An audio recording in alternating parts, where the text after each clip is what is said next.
ఇక్కడ మీటింగ్ జరుగుతోంది. ఎక్కడి నుంచి వచ్చాడో బికారి, అయినా కంపెనీ విషయాల్లో నీకేంటి పని? నువ్వెవడివి? ముందుగా ఈ మనిషిని బయటకు పంపు. వీడి వల్ల ఈ సమస్యలన్నీ. నీ డెసిషన్ నువ్వే తీసుకో ప్లీజ్. సెక్యూరిటీ, సెక్యూరిటీ, వీడిని బయటికి తోసేయండి. మేనేజర్ గారు, నా మాట శ్రద్ధగా వినండి.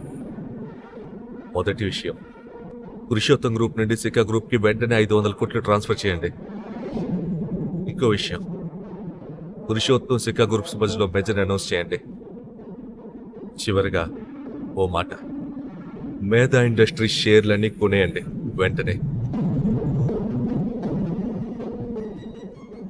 శివ మాటలు విన్న సురభి ఆశ్చర్యపోయింది. ఓ సాధారణ ఇంటల్లుడిలా ఉండే తన భర్త పురుషోత్తం ఇండస్ట్రీస్తో తన కంపెనీ మర్జ్ గురించి మాట్లాడటం నమ్మలేకపోయింది. తను శివతో ఇలా అంది. శివ, ఎవరు నువ్వు? ఈ ప్రశ్నలకు సమాధానాలు తెలుసుకోవాలంటే నెక్స్ట్ ఎపిసోడ్ వినాల్సిందే. క్రింద ఇచ్చిన లింక్ ని క్లిక్ చేసి పాకెట్ ఎఫ్ఎం యాప్ ని ఇన్స్టాల్ చేసుకోండి. Stay tune to pocket FM.